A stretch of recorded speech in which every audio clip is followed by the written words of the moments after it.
Beyond the buzzer, inside the game, this is Sports IQ with Larry Smith.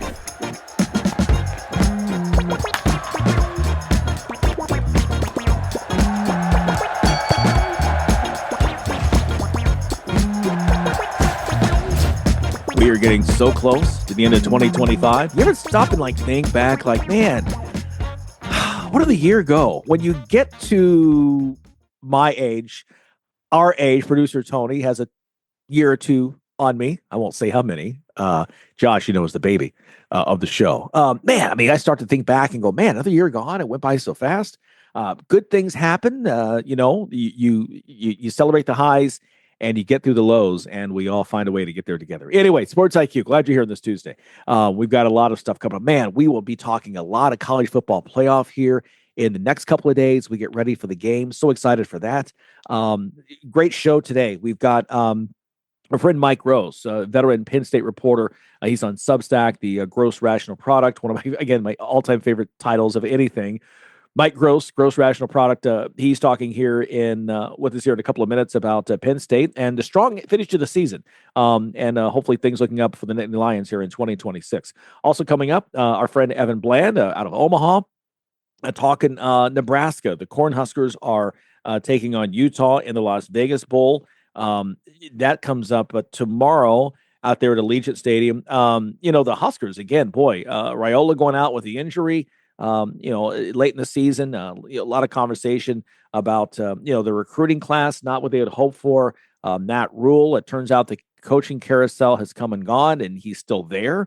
Even though he signed the extension, there was still some question if he would actually honor that. So all that's out. But we'll talk with Evan here in a couple of minutes as well as we get some college football in. Let's get to some headlines, shall we? Week 17, the NFL is all done. What a thrilling game that fans in Carolina and Tampa were rooting hard. The Falcons. Now you want to show up? 21-0 lead on the playoff-bound LA Rams and had to withstand a furious comeback to get the 27-24 win. Bijan Robinson rushed for 195 yards, including a 93-yard touchdown. Zane Gonzalez kicked a 51-yard field goal with 21 seconds left, and fans in Carolina jumping for joy. Why? Well, here's why. Okay, let's break this down for you. Carolina plays Tampa next week in the season finale. If the Panthers win, they take the NFC South title and the playoff berth. If the Panthers lose, then Tampa has the inside track to the title, but will need help in order to claim their prize. Here's the deal. If Tampa wins, they tie Carolina for the division lead. But if Atlanta beats the Saints next week, that means Carolina, even if they lose to Tampa, by the tiebreak, will be the NFC South champs. If you understand that, I suggest you work on the problem of cold fusion and help solve the world's energy issues. Okay, there you go. All right. College ranks now. Chip Kelly is on the move again. He was the Buckeyes offensive coordinator last season on the way to the college football playoff title. This year, he was the Las Vegas Raiders OC, but that went south faster than a migrating goose in cold weather. Kelly fired in November and yesterday landed on his feet, becoming the offensive coordinator for Northwestern. He replaces Zach Lujan there with the Wildcats, whose contract expires next month. The Wildcats ranked only 96 in the country in both total offense and scoring offense this season, so that sparked a change. Good news for Notre Dame fans on Monday. Head coach Marcus Freeman, who has been reportedly pursued by the New York Giants to be their next head coach in the NFL, has decided instead to remain in South Bend. Freeman signing a restructured contract that puts him in the top tier of compensation among college coaches after turning down interest from a couple of NFL franchises. This according to Sports Illustrated. Again, Notre Dame is a private school, so they are not required to release any kind of details. So if you want to know what Marcus makes, go pursue something else. They're not going to tell you. It's just consider it's a lot of money. Ohio State prepping to play Miami in the Cotton Bowl. Got some great news for the 2027 season. The Buckeyes scoring a stunning recruiting win Monday night when it landed a commitment from five-star edge rusher DJ Jacobs. He's a number one overall prospect in the class of 2027. That's the current junior class. Jacobs committing to the Buckeyes live on CBS Sports HQ over a laundry list of high-level suitors, including Miami, which was the perceived favorite headed into the announcement. Georgia fans also not happy. Jacobs played his prep ball in the Atlanta area. Both his mother and father are Georgia legacy athletes. And to top it all off, his godfather is former Georgia head coach Mark Richt. So, yeah, sorry, in Athens, didn't go well for you. On the court, NBA last night, the site that no different Nugget fan or NBA fan for that matter wants to see. Nugget center Nikola Jokic going down to the second quarter, clutching his left knee. The 30-year-old is in the midst of another MVP caliber season, a three-time league MVP, the 2023 NBA Finals most valuable player as well. Jokic is averaging 29.9 points and is leading the league in both rebounds and assists for the Nuggets, who are off to a 22-9 start. He'll have an MRI later today to find out the extent of the injury. Women's college game. Lyndon Jones scoring all 13 of her points in a pivotal third quarter to help 17th-ranked USC rally for a 74-66 victory over previously unbeaten Nebraska on Monday in Big Ten play. Jones took just one shot in the first half and missed it, buried 3 straight threes after teammate Jazzy Davidson grabbed a rebound and scored to begin the third quarter. The Trojans now 10-3 on the season, a 2-0 in the Big Ten, used that 11-0 run to turn a 2-point halftime deficit into a 47-38 lead in less than 2 minutes. Silent Swords had 18 points and 7 rebounds. Number 6, Michigan, outlasting Oregon 92-87 in double overtime. Olivia Olson and Ashley Sofokanich each had 16 for the Wolverines, while Tayala DeFase had 14 points and 9 rebounds. Michigan, by the way, I need to work on the charity stripe. Only 16 of 38 on the free throws and committed 26 turnovers, but the out-rebound of the Ducks, 60-34. Okay, producer Tony has our first guest. Well, thanks, Larry. And, bowl season, obviously, in deep full swing. It has some great games have already been played, some more coming up. One of the ones that has been played we want to talk about now is the Penn State Clemson game in the Pinstripe Bowl. And we've got Mike Gross. He is the author of The Gross Rational Product on Substack, and he has been following Penn State. He's been a writer for Penn State for many years. He is the inside knowledge and scoop you may want to bring to you guys right now. So let's say, Mike, welcome and Merry Christmas. It's a few days afterwards. Happy New Year. How have your holidays been? Same to you. It's been good. And took the train up to New York for the bowl game. And man, it was cold in that open air press box at Yankee Stadium. And you got the mentality of sports writers, because we eventually figured out that they had this workroom that was nice and warm and had food and everything, and you could plug in there and watch the game on TV and sort of cover it that way. And eventually we all gravitated toward that. So it was pretty good couple of days in the Big Apple. Yeah, I guess, figuring most people covering the Yankees, they're not worried about cold in June and July, right? The open air works just fine. Not so much in late December up that way. Yep. But a great game, for Penn State, and really a testament to Terry Smith and what he's done for this program and how he took over. Give me your thoughts on Terry and the last part of the year in the bowl game and the things he's done for Penn State. Well, you saw this was a matchup, Clemson and Penn State, between the two most disappointing teams in the country, probably, and also teams that were depleted by injuries and kids opting out, about equally so. Clemson maybe a little more so. 4 out of the 5 starters on the offensive line on both sides were out. So really, the team that is holding it together better is probably the team that's going to win. And that's what Penn State did, I thought. And they did that because of Terry Smith in this interim role. I think enormous respect from the players, which only grew over the 6 weeks or so that he was kind of sort of running the show. And that showed I thought that showed as the game wore on Saturday. Penn State really played pretty well in the second half, and 270 yards of offense in the second half in what was really bad conditions. It really was conditions that were bad enough to affect throwing and catching, and everything hurts every time you get hit, every time you fall down, and the field wasn't great in terms of slippage and all that. So yeah, I thought it was a pretty positive ending to what was not at all a positive season for Penn State's program, right?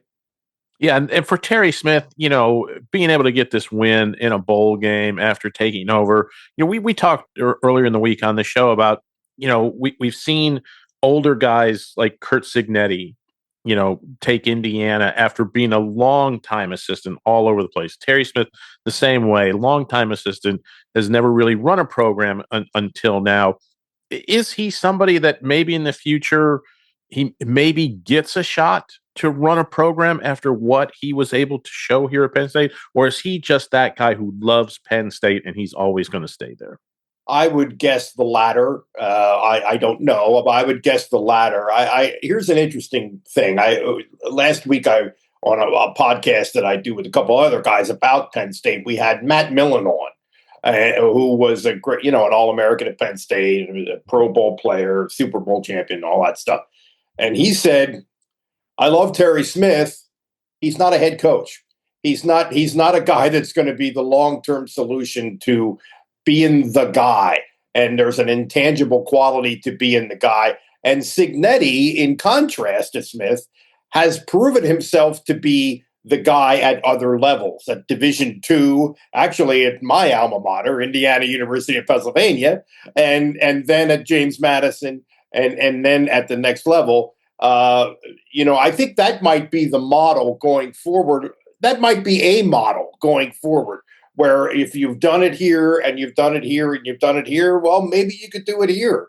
That's certainly with Chesney going to UCLA, who I thought would have been a good bet for Penn State, to be honest with you.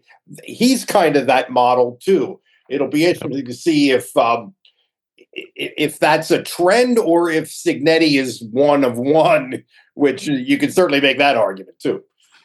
What did you see from Penn State in this game that will help them getting ready for 2026? Were there a couple of younger players that maybe stood out to you that gives them a leg up getting ready for the next season?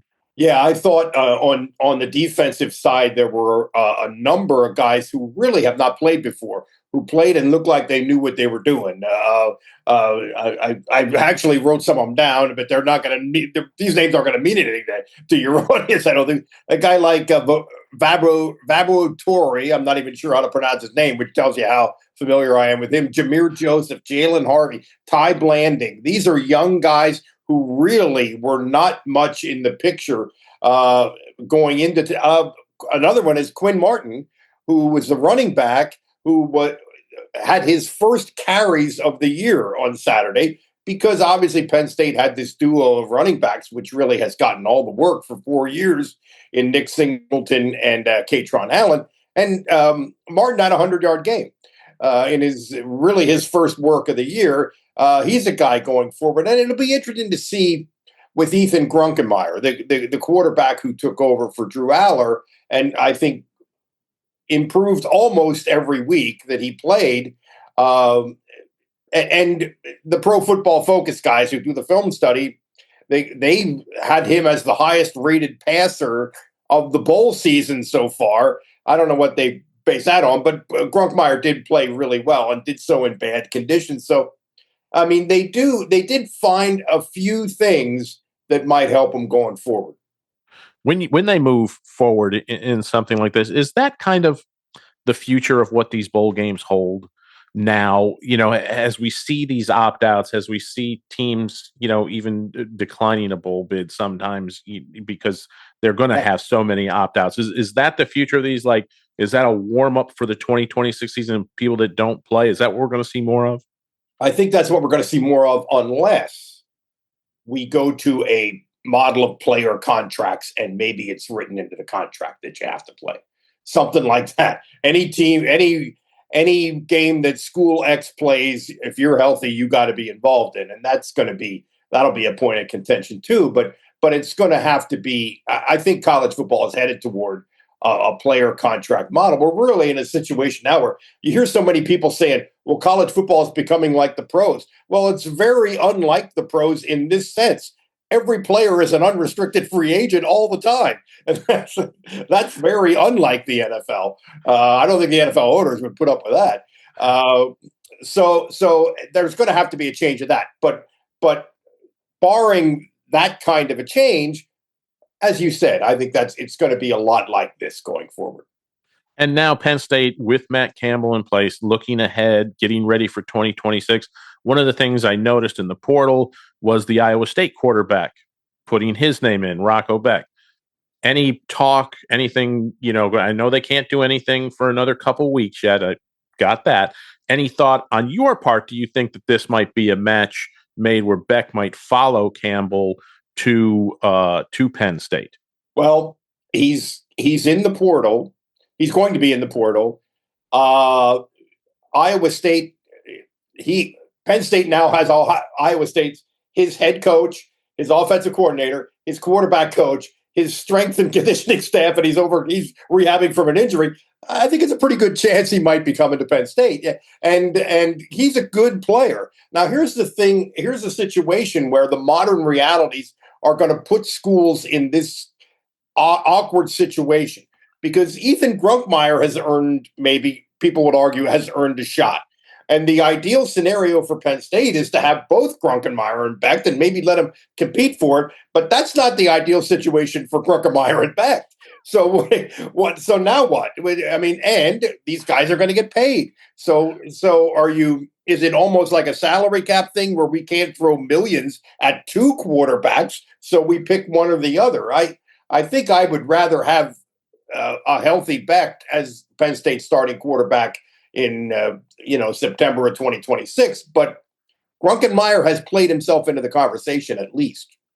Yeah, I mean, he did a great job in that bowl game. Like you said, Pro Football Focus making him the top-rated passer coming out of the bowl game, at least to this point. We don't know what's going to happen the rest of the way.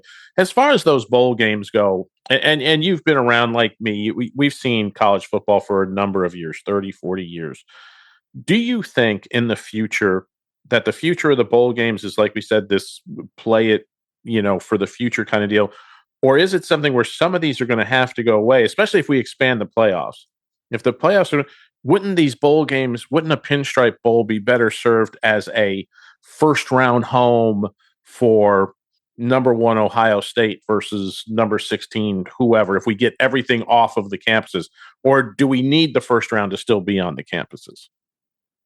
Well, I think I would prefer the first round to be on the campuses. I think it's cool for teams to earn a first round bye. I certainly don't want to see a 24-team tournament. I mean, I think that would be awful. But I always loved the 8-team model. I thought 8 that's very manageable in terms of, but that's gone. The toothpaste is out of the tube on that. That ain't going to happen. But so I think 16 is almost inevitable and could be next year, because they can change it. There's no compunction to changing these things immediately. I don't know what happens to the bowl games.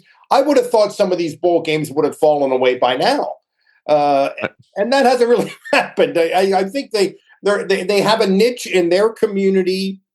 They have a niche because of a business. They have a niche because of a corporate tie. And the Pinstripe Bowl is owned and operated by the New York Yankees. So it's kind of unique. I mean, they got some lawnmower company. They got some lawnmower company as a sponsor. I had to laugh. This has nothing to do with anything, but I just had to laugh during one of the timeouts on Saturday. I'm sitting there and I'm freezing my butt off, and they put this lawnmower commercial on the Diamond Vision, and they go, "Are you ready for mowing season yet?" And I'm thinking, yes, I am. I'm ready for mowing season. But anyway, I mean, I don't know what's going to happen to the Bulls, but there's enough like sort of financial motivation for them to keep going, and also it's television inventory, which is another piece of this. So I don't know. Yeah, I think that's a huge piece, is the television inventory and what happens. What ESPN needs those, because look, they package everything up. They don't just sell the advertising for the playoffs. You're going to get advertising for the playoffs and all these other games. If those other games go away, suddenly you may not be able to charge as much for just the playoff games, right? So that'll probably help keep them around. Well, now that the bowl game is over, and we're really now into the Matt Campbell era of Penn State, do you foresee them being active come portal time out there? They're going to have to probably fill some holes because they've lost some players to the portal.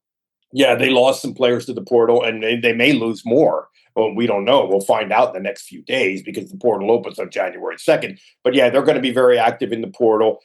In terms of recruiting, they ended up only signing initially only 2 players out of the high school class of 2026. Now, 4, 5, 6, I think, have come from Matt Campbell's 2026 Iowa State class.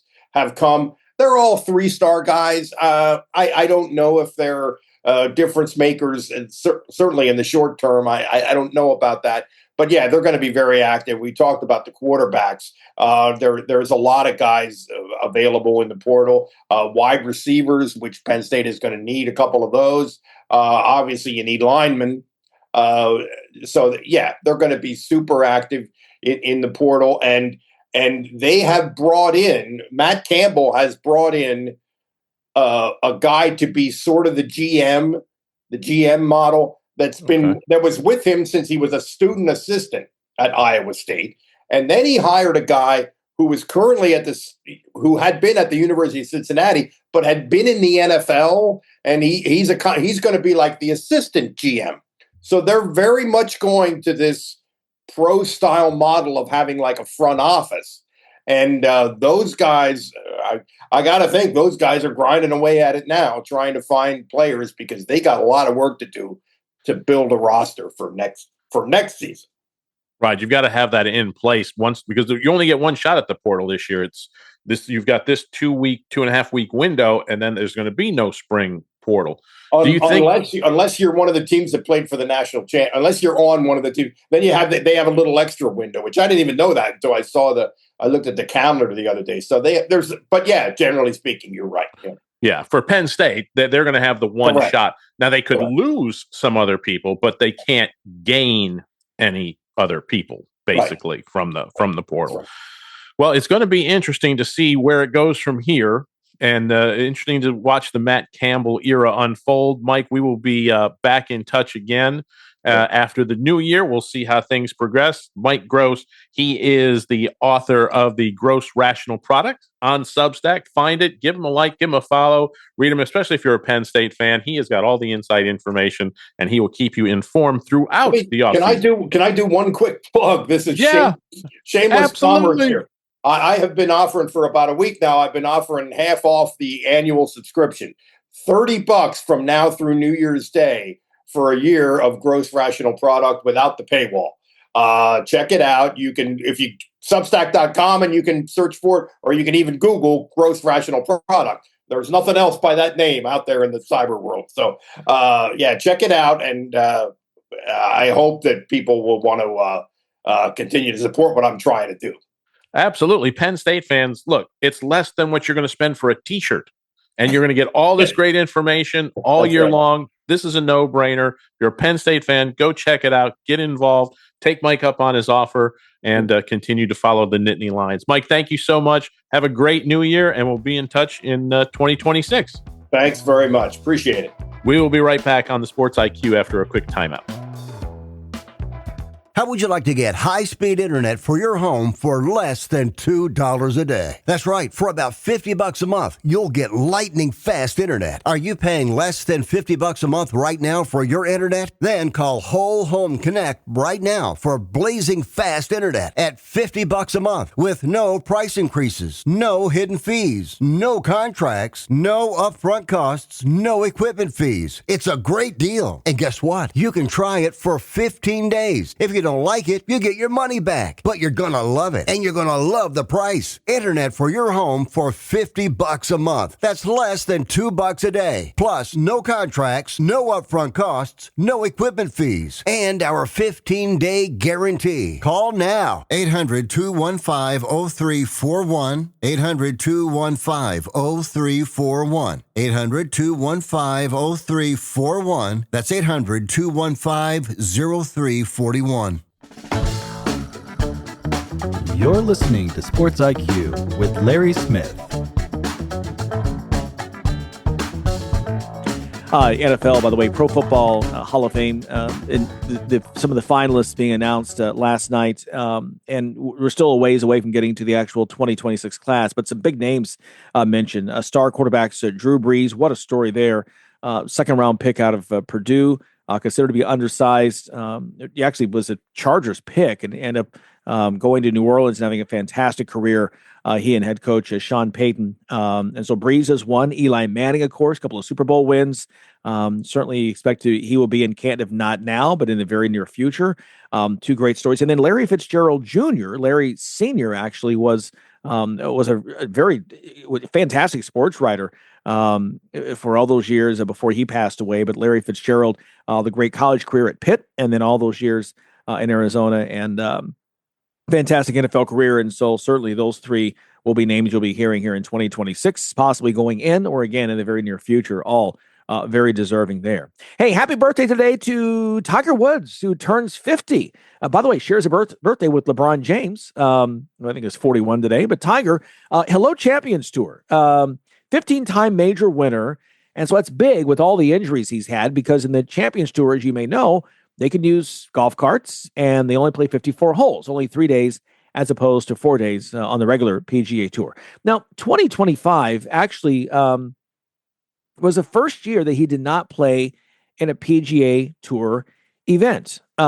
His mother passed away back in February, back surgery in October. He said recently that he's nowhere close to going back to playing competitive golf, but just so many injuries over the years. I think back to the domestic incident he had back at Thanksgiving of 2009 that I really felt kept him from catching Jack Nicklaus's all-time major championship record. He'd had the knee surgery after the U.S. Open at Torrey Pines in 2008 that shut down the back half of that year. Came back in 2009, had some victories, was back on his way, and he was in that sweet spot. He was right there where, he's 33, 34. He's right there where golfers had such great success. We saw Nick Price do it years ago. Phil Mickelson comes to mind in terms of golfers who hit like that mid-30s and just ran off a lot of majors. And I remember thinking at the time, I was at CNN, like, you know what? Boy, Tiger's been so good all these years, but he's hitting his sweet spot now. Now here it is.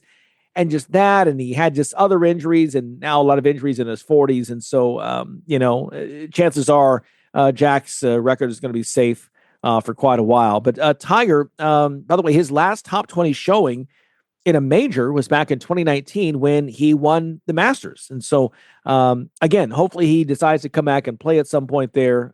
It'd be huge. It's always a must-see TV when Tiger is out on the course. We wish him well. And happy birthday today, Tiger Woods. College football now, and ticket prices, as you might expect. Yahoo Sports is reporting the Sugar Bowl right now at $250. No surprise there. All SEC matchup with Georgia and Ole Miss. Rose is at $156. Indiana and Alabama. Cotton Bowl prices are really down. There's no Texas A&M. They were surprised by Miami last week. So it was the Hurricanes against the defending champion Ohio State Buckeyes. $81 a ticket there. And the Orange Bowl, again, with two teams having to travel quite a bit, Texas Tech and Oregon, $71 there. Just a little, thought that was kind of interesting how much the Cotton Bowl was down. Maybe, perhaps, a new quarterback in Oklahoma State would be a familiar quarterback in a way. Drew Mestamaker, the North Texas quarterback, entering the portal on Monday. He was a top passer in 2025, almost 4,400 yards, 34 touchdowns as well. And by the way, he has 3 years eligibility remaining. And just a fantastic story. ESPN reported that Mestamaker hadn't started a game at quarterback since his freshman year at high school. And he just won an award for the top player who was a former walk-on. He didn't even get a scholarship to play college football. And now he's about to get paid by somebody in some FBS school somewhere. We know that's going to happen. By the way, he was head of that Mean Green offense that was number one in scoring last year, 45-plus points per game. Now, keep in mind, by the way, he got the starting job when the former Mean Green quarterback, Chandler Morris, transferred to Virginia. The Cavaliers, as you know, won their bowl game earlier this week. And so then Mestamaker takes over in last year's bowl game and just had a fantastic 2025 season. His head coach at North Texas, Eric Morris, has taken the job at Oklahoma State. So the odds-on favorite, they are the odds-on favorite to win, to land him when the portal opens on Friday. Also, too, over the weekend, the running back Caleb Hawkins, the All-American from the Mean Green, and his teammate wide receiver Wyatt Young, one of the top receivers in the nation, also entering the portal as well. So if you see some green socks and then all that orange and black, They're at T. Boone Pickens next year for the Cowboys. Well, now you know why. Clemson getting a new offensive coordinator. Garrett Riley is out. They went 7-6 this year, just ranked 62nd in offense. And Dabo said, yeah, that's not happening for a team that was expected to contend for the national championship this year. NBA, we mentioned off the top about Nikola Jokic. Denver lost that game, by the way, to Miami, 147-123. The Heat were just that. They were hot. 47 points in the third quarter, 84 in the second half. Spurs get cooled off by the Cavs, 113-101. Cavs outscoring San Antonio on the road, 37-23 in the fourth quarter to come from behind and get that victory. And then the Thunder doing well against Atlanta, 140-129. OKC now 28-5. A little bit of struggles here in the month of December, but still the top record in the entire NBA. All right, producer Tony is up next with our next guest, Evan Bland, after this. You're locked in to Sports IQ with Larry Smith. Glad you're still with us here on this 30th day of December. Producer Tony is with our next guest. Well, of course, bowl season is in high form as we count down the days to the college football quarterfinals. One of the games of interest, one that I find really one of the most interesting, is the Orange Bowl down in Miami, slated for Thursday, New Year's Day at noon. Number 5, Oregon. Number 4, Texas Tech. We're lucky enough to be joined by Zach Neal. He is the USA Today beat writer for the Oregon Ducks. Zach, thank you so much for taking some time out and joining us today. Yeah, my pleasure. Thanks. It's always for having me. It should be an interesting matchup down there in Miami between the Ducks and the Red Raiders. Oregon has looked good all along. They looked really good in that first round matchup, taking care of and dispatching James Madison. What did you see in that game that you liked? It was a team that seemed very well prepared. I mean, the topic in Eugene all year, all December, I guess, has been about that break. Last year, that 3.5-4 week layoff before the Rose Bowl, that hurt this team. I mean, they didn't know how to prepare for that. I don't think many teams in the nation would know how to prepare for that time off.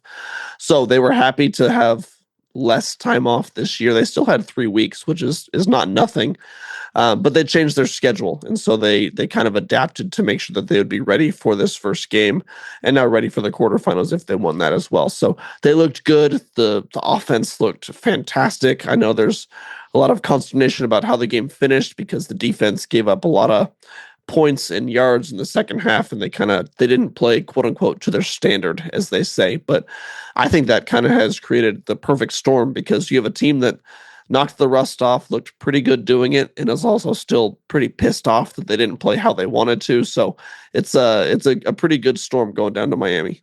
Yeah, what I liked when I looked at that game, watching it unfold, was I think Oregon had 21 points off of 12 offensive plays to start, and that just set the whole ball in motion from there. Yeah, the offense was just clicking from the get-go. That was one of those games where you kind of thought that, midway through the third quarter or early in the fourth quarter, they would pull some of those offensive starters. They left a lot of them in because they simply weren't getting that many reps. They were scoring in 4 to 5 plays every drive. So it's like they kept them in because they wanted to make sure they were getting those reps and getting that, I don't want to say practice because it was a major playoff game, but just getting out there and knocking that rust off. So they were very efficient, very explosive. It was a lot of fun to watch. As I've read a little bit more after that game and getting ready for this game, Dante Moore seems to be very focused. He seems to be hyper-focused into what his job is, what he needs to do, distributing that ball, taking care of the ball. How's he been looking so far getting ready for this matchup? I think focused is the right word. There's been another conversation or topic about what he's going to do after this year, whether it's come back to Oregon for another year or go to the NFL draft, where he would likely be one of the top 5-10 picks, whatever you want to call it, one of the first quarterbacks off the board. We've asked him several times, asked his coaches several times about what he's thinking about doing, and every time, as they're going to say usually, but they say, he's not thinking about that at all, because the moment you stop thinking about what's in front of you in this game, that's when you lose. So I think that he's dead set on this game. They know that this is a massive opportunity in front of them. This is what a lot of people play their entire careers for, a chance like this. So yes, he's very focused. He knows that he's got a really, really good Texas Tech defense coming up that he's going to have to kind of decipher and figure out how to find success against. So I think he's locked in. Those Red Raiders are very physical in both lines, both the offensive and defensive line, that front seven of the defense. How do you foresee Oregon kind of trying to attack that defensive front coming into this ball game? Yeah, I think it's going to be a lot of, making sure that the edges can't beat you. I mean, David Bailey is one of the best edge rushers in the nation for sure. Oregon's had experience with him back when he was at Stanford too. So they know that they're going to have their hands full with everything on this defensive front. And then you've got, two of the best linebackers, probably one of the best linebacker corps in the nation at Tech as well. So there's a lot to deal with in that front seven for sure. But then you've also got Oregon's offensive line, who is, I think the best in the nation. They didn't get the Joe Moore Award. I know that there's been some conversation this past week that they thought they were very deserving of the Joe Moore Award. There's a bit of a chip on their shoulder that they did not get that because they thought they should have. They've got something to prove. I think that that's another thing where it's like, all right, it's maybe not a bad thing that they lost that, because now they're angry and they want to show people that they deserve that. So it'll be a really good matchup in that front seven in the trenches on both sides of the ball, because these are two very physical teams, very talented teams. What do you think Dan Lanning learned that he's able to take from last year and what happened at the end and transformed it into this year in the regular season and now into the postseason with this team? Yeah, it's about peaking at the right time, I think, and just making sure that you want to be playing your best football right now. We talked about the time off already.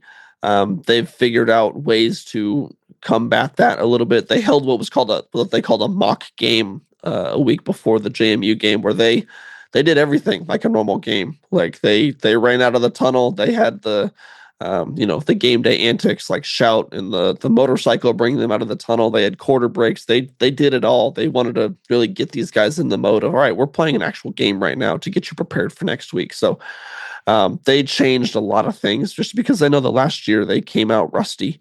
They came out, and it would be one thing to come out rusty against a James Madison team where it's, okay, but coming out rusty against Ohio State, that's a different animal. So I think they feel better prepared now. They feel like they're in the rhythm of everything. We talked to them yesterday, which was Sunday. Sorry, it's the time between Christmas and New Year's. No one knows what day it is. And they were saying that they're like, everyone got up today. We thought it was Wednesday because it's like the Wednesday of our normal game week. That's kind of how they're acting. They're kind of throwing the calendar out of the window and just making sure they're ready like a normal game. Is there when you talk about the calendar, do you talk about preparation and being ready? One of the hardest things that we've seen in football is either traveling west for an East team or traveling east for a West team. Is there any concern? How are they going to handle having a noon kickoff on the East Coast? That'll be interesting. That's earlier than, I think they've played one, maybe two 9 a.m. kicks so far this year. I know at least one against Northwestern. What they've said this week, we've asked them about this. They said, we practice at 9 a.m. every day. So it's like they're kind of used to getting up and playing at that point. Of course, practice is not always a game scenario. They often say their practices are much harder than the games. They try and make them that way, but they're used to getting up and getting, in the mode at this point. It's going to be, maybe different with the weather and just the travel and everything. I know they're traveling today, so and the time change. So those are some variables for sure, but I think they're well prepared for it. And Oregon has one of the best tight ends in the country, if not the best tight end in the country. How do they use him to exploit certain things in that Texas Tech defense?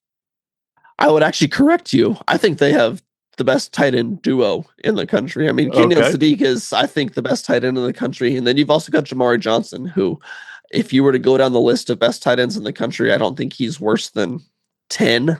Like, I think he's up there as well. Once Kenyon Sadiq leaves for the NFL this year, if Jamari returns, he's going to be maybe the best tight end in the nation next year too. So the mismatch that they can bring, I mean, Kenyon Sadiq is a wide receiver in a tight end's body.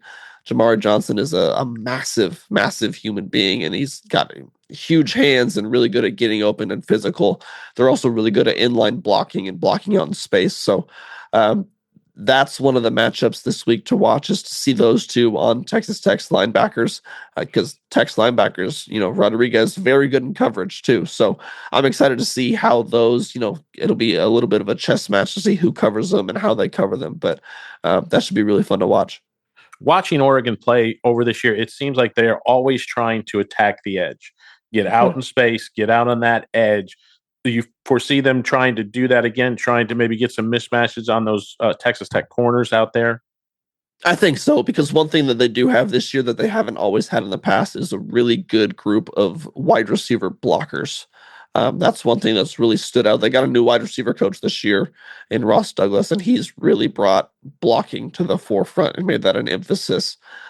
So you've seen that with guys like DeCorian Moore, Jeremiah McClellan, Gary Bryant. When they're not getting the ball, when a run is being called, they're still out there giving it all of their effort and blocking on the perimeter. So, and then Oregon's running backs, that stable of 3 running backs is incredibly quick and dynamic out in space. So, that's definitely been a big part of their game plan so far this year. I would be expected to continue this week. And the defense getting ready for Texas Tech's offense. Is there one player that you think Oregon wants to take away? If they could take away one thing from Texas Tech, what would they want to take away from that team?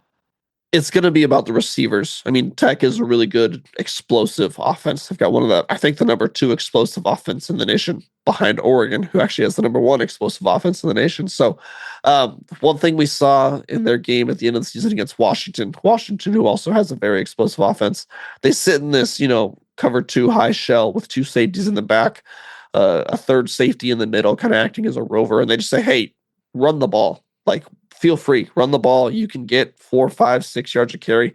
We're not going to let you beat us deep. We're not going to let you get explosive plays. We don't think that you have the patience to, stay in this scheme and take what we're giving you. That worked against Washington. Will it work against Texas Tech? I don't know. Is that exactly what they will do against Texas Tech? I don't know. But I wouldn't be surprised if they trot out something like that, the 4 down, 3 high, and say, hey, you're not getting behind us. You can have all of this space in front of us, and we'll eventually stop you. But Tech's wide receivers are very good and very big. So that's going to be another matchup where a lot of physicality on the outside. Oregon's got a really good passing defense, great cornerbacks. But that should be a fun matchup to watch. And I think the weather person must be a little bit of a fan for the Ducks, because it's not expected to be quite as warm as you might expect in Miami. Actually, there's kind of a cold front headed down that way. They're going to play in a little bit more used to weather than they might have expected going down into southern Florida at the end of December. Yeah, I think Dan Lanning and the team was probably happy to see that it's not going to be hot. Myself personally, traveling down there when it's 30 degrees out right now, I was hoping it'd be a little bit warmer, but I'm sure that 68 and humid is going to feel amazing when I step foot in Miami regardless. If there's 2 things as an Oregon fan that I should look for, if I'm an Oregon fan watching this game as it unfolds, give me 2 things, if it happens early, that you say it's going to be a good day for the Oregon Ducks. I think if the offensive line is able to give Dante more time, he's proven to be a very, very good processor, and he's good on his reads, and he's accurate, can drive the ball when he has the time. We saw the one game this year they lost against Indiana. They were getting after him, and they were giving a happy feet in the pocket and making him not go through his progressions, and that really affected him. So if he has any semblance of time against this defensive line, that's a lot to ask. I think it'll be really good. And then just going back to the explosive plays. I mean, if they can limit Tech to under 10 yards per play, under 8, 7, 6 yards per play, I think they feel pretty good. But if you're getting several chunk plays, 17, 24 yards at a time, that's going to be tough to deal with. So if you can keep them in front of you, I think the defense feels good. And then I feel very confident in Oregon's offense against this Tech defense. I know that's where the major key to the game is coming for me, but I think that Oregon they've got the quarterback you want. They've got the running backs. They've got the tight ends. They've got the offensive line. I think they feel very confident in the guys they're bringing to the table. Excellent. Well, we are looking forward to that game. It is the quarterfinal matchup down there in the Orange Bowl, Oregon against Texas Tech. It'll be Thursday.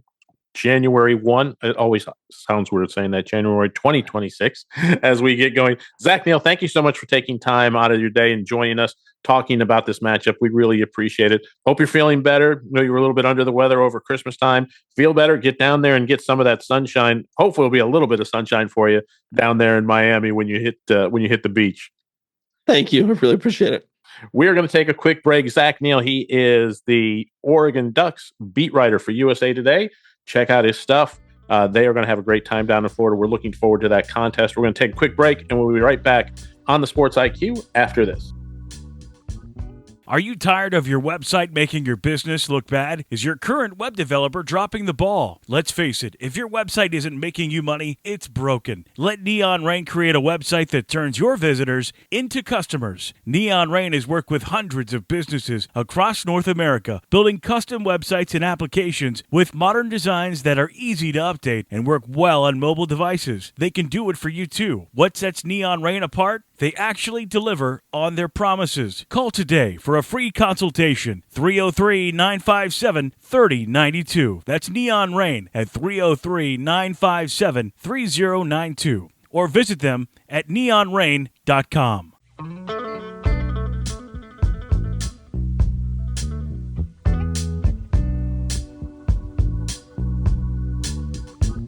Okay, one more week in the NFL season is left. Producer Tony, we've been talking, man. I mean, we will share with you guys here that if you follow us, if you're with us on a regular basis, you know that Tony and I go back more than 30 years, back before there were cell phones. Cell phones back then were like a box you'd put in your, like looked like a size of a shoebox, put inside your car. And most of us people, couldn't afford it. It was like 30 cents per minute to use, plus like a fee on. Anyway, bottom line, we've known each other even before cell phones. You and I have been texting with editor Josh for the past couple of days here about this matchup, Seattle and San Francisco, for not just for the NFC West, but for the number one seed in the NFC. Yeah, I mean, that is going to be an exciting contest this coming weekend.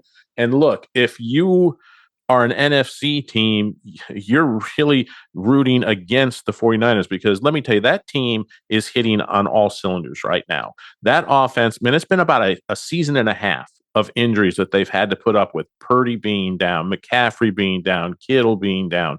Everything is starting to come together. Everything is starting to click in San Francisco for that offense. And the defense, which suffered a pile of injuries, has played great the latter half of the season. Those young kids have filled in for the injured players, and they're doing a great job. Imagine this team if they still had Nick Bosa out there, if they still had, linebacker Fred Warner still out there. If those two players are there, ooh, Lord, would that be a tough team to beat? They're still going to be tough. And if they win, they have the chance they'll host every game in the NFC because they'll be the number one seed. And guess where the Super Bowl is this year? Levi Stadium. Levi Stadium, exactly. So, do you really want to play that team at home? Nah, maybe not. Yeah, don't think so. Yeah, their offense is outstanding. And it was funny to watch Purdy go to Pearsall, the former Florida receiver, so many times on big plays to get first downs. And then the game-winning touchdown caught by the veteran, Juwan Jennings, who, by the way, is in a contract year. Can they keep him in the offseason? They already had some contract issues. He wanted more money. They kind of worked in some incentives to get him 7.5 plus a possible another $3 million I saw. But yeah, you're right. They've got and then McCaffrey is just you think he's banged up and he comes off to the side. He still had some big runs in the fourth quarter. He's still so effective and such a great running back. I agree with you. This team right now is extremely dangerous. Obviously, Shanahan, the head coach, knows what he's doing there. The other game we're watching, too, it's funny. Pittsburgh and Baltimore, the records aren't sexy. But like you said, AFC teams here will be, like you said, we'll be rooting for the Ravens in this one. Yeah, if you're a fan of Baltimore or of Buffalo or the Chargers or the Broncos, you are Texans, you're rooting hard for the Steelers. It's not that the Steelers are a bad team. Don't get me wrong. That's not what I'm saying. But if Baltimore can sneak into the playoffs, you do not want to face a machine like Derrick Henry with games on the line. This is a guy that can bust open for 150, 200, 220 in a playoff game if things get rolling for him. And that eats up clock. That means your offense is not on the field. And if they can control the clock and manage the game the way they want to manage it in Baltimore, they'd be a pretty tough out come playoff time. Yeah, I meant to say Pittsburgh, exactly. They're one that's like you said, they're dangerous right now. Again, another organization used to being in the playoffs. How can we make things different? But yeah, there would be a very dangerous out, and coming in as the last division leader. So I mean, it's not like they're going to be number 1 or number 2 seed. They're that team that's kind of creeping right there. And we've seen before teams that get hot late and sneak into the playoffs, and they can make some real big noise over the years where they can do that. There's no question. All right, let's get to our moment of awe, and it's coming up next. Everything is expensive right now. Gas, food, you name it. You're spending more, you are making the same or less money. So, what do? You rack up credit card debt. That's what you do. It's not your fault. It's the economy. And guess what? If you rack up too much credit card debt like some of us, you can't pay your bills. Then the credit card companies, as nice as they are, start hounding you for money. Then you start your downward spiral. A smart thing for you to do is to call the Zero Debt. They can help you consolidate all your credit card bills into one affordable payment. Millions of people have done it. It works to make you debt-free. Make this free call right now. It costs you nothing to learn more. 800-507-7293. 800-507-7293. 800-507-7293. That's 800-507-7293. Okay, time now for a moment of awe, and it goes out to Staff Sergeant Dominic Critelli. You see, Sergeant Critelli is a World War II veteran, landed at Normandy, survived the Battle of the Bulge, spent a total of 151 days in combat in Europe. Sergeant Critelli is 104 years old, and he performed the national anthem Saturday night on his saxophone at the Islanders-Rangers game and NHL play. When he was done, the crowd gave him a 15-second standing ovation. Sergeant Critelli, a native of Calabria, Italy. He's an American immigrant who served his country, and we say, well done, sir. Sergeant Critelli, we salute you in our moment of awe. That's our show for today. Thanks so much to our guests stopping by, Mike Gross, Evan Bland, and you as well. Let's make it a great day and do it again tomorrow here on the Sports IQ. Thanks for listening to Sports IQ with Larry Smith, Monday through Friday. Continue the conversation at Sports IQ LS. We'll see you next time.